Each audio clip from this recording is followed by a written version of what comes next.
Click on the pan icon, then click and drag on the object.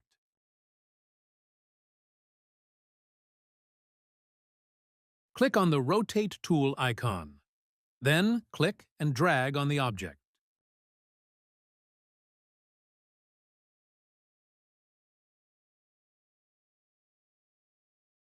Click on the Zoom In tool icon to zoom in the view.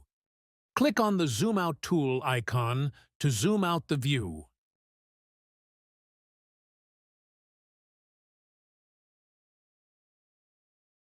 To pan the object, click and hold the middle mouse button and drag.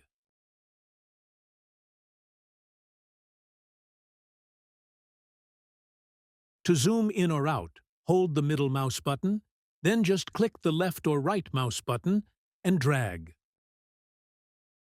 To rotate the object, hold the middle mouse button plus the left or right mouse button and drag.